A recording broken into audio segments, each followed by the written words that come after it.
Тәуелсіздік құндылығы ата заң.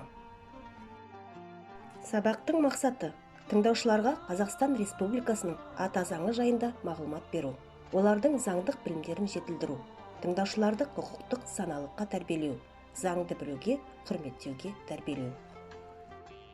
Тарихымызда Керей мен Жәнібек хандардың заңдары, Қасым ханның қасқа жолы, Есім ханның ескі жолы, Тәуке ханның жеті жарғысы болғаны мәлім.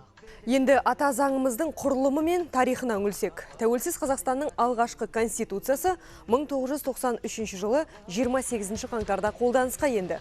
Ал қазіргі ата заңымыз 1995 жылғы 30 тамызда бүкіл халықтық референдумда қабылданды. Оның құрылымы кіріспеден 9 бөлімнен 98 баптан тұрады.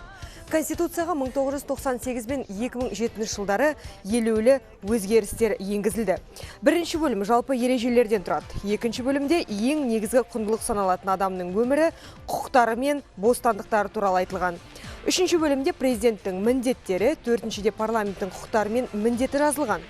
Бесінші бөлімде үкіметтің, жетінші бөлімде сот жүйесінің қызметі жайында айтылады. 8-ші бөлім жергілікті мемлекеттік басқару және өзін-өзі басқару. 9-ші бөлім қорытынды және өтпелі ережелерге арналған. Конституцияға сәйкес мемлекеттік билік заң шығарушы, атқарушы және сот билігі болып 3 тармаққа бөлінді. Заң шығарушы билікті жүзеге асыратын ең жоғары өкілетті орган қос палаталы парламент. Жоғары атқарушы органы үкімет болып табылады. Ал сот билігі қоғамда туындап отырған нақты істер мен дауларды шешеді. Қазақстан Республикасының Конституциясы елдің басты саяси құқықтық құжаты.